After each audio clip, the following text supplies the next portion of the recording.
भैरवपुर का प्रेतात्मा पुल। बिहार के भैरवपुर गांव में एक पुराना पुल था जिसे लोग शापित पुल कहते थे।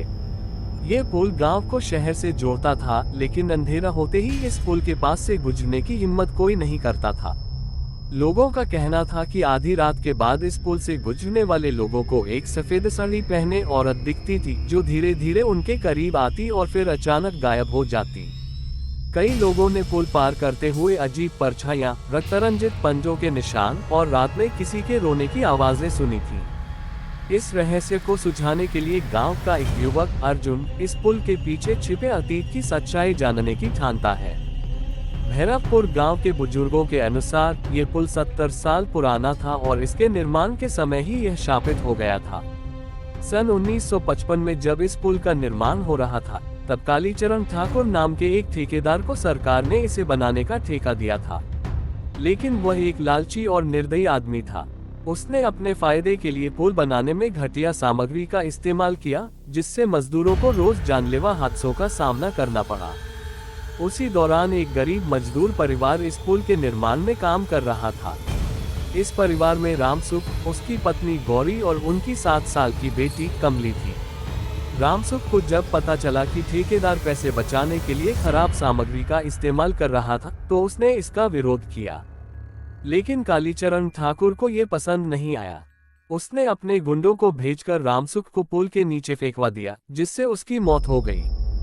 गौरी ने जब अपने पति की लाश देखी तो उसने इंसाफ के लिए गुहार लगाई, लेकिन गांव के दबंगों ने उसकी आवाज दबा दी। एक दिन कालीचरण ठाकुर ने गौरी और उसकी बेटी कमली को अगवा कर लिया और उन्हें उसी पुल की नींव में जिंदा दफना दिया। मरते समय गौरी ने श्राप दिया, जिसने भी इस अन्याय में साथ दिया वह कभी चैन से नहीं रहेगा। ये पुल अब सिर्फ मौत की निशानी बनेगा। अर्जुन, जो गांव का एक पढ़ा लिखा युवक था, भूत प्रेत की कहानियों पर विश्वास नहीं करता था। उसे ये सब केवल मनगढ़ंत बातें लगती थीं। एक दिन उसने अपने दोस्तों से शर्त लगाई कि वह आधी रात को पुल पर जाकर वहां रुक कर आएगा। रात के 12 बजे अर्जुन टॉर्च लेकर पुल पर पहुंचा। शुरुआत में सब सामान्य था, लेकिन जैसे ही वह पुल के बीच में पहुंचा, उसे अपने पीछे किसी के पैरों की आहट सुनाई दी। उसने पलटकर देखा, लेकिन कोई नहीं था। तभी अचानक हवा तेज हो गई और पुल के किनारे एक छोटी बच्ची खड़ी दिखाई दी।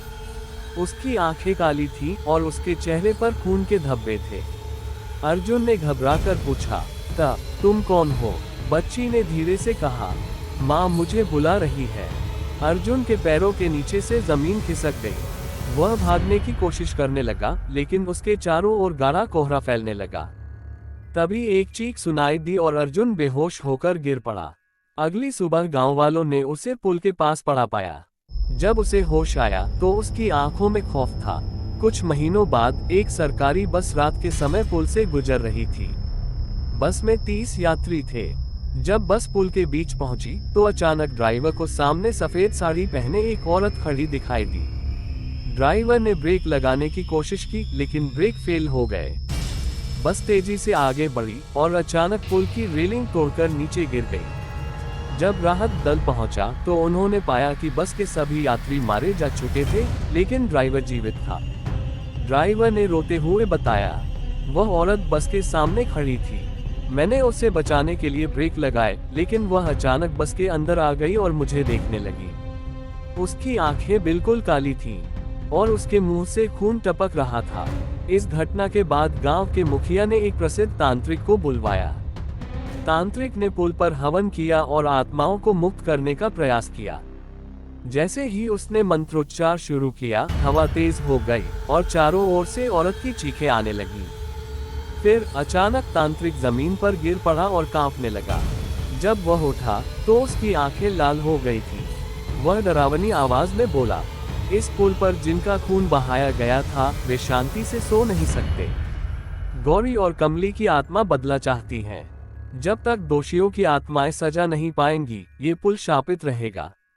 गांव वालों ने पुराने दस्तावेज निकाले और पाया कि कालीचरण ठाकुर और उसके गुंडों की मौत भी रहस्यमय परिस्थितियों में हो गई थी, लेकिन गौरी की आत्मा को शांति नहीं मिली थी।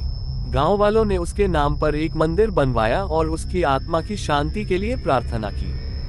कहते हैं तब से पुल पर अजीब घटनाएं धीरे धीरे कम होने लगी। लेकिन आज भी जो लोग आधी रात के बाद इस पुल से गुजरते हैं, उन्हें कभी कभी सफेद साड़ी पहने औरत दिखाई देती है जो बस उन्हें घूरती रहती है।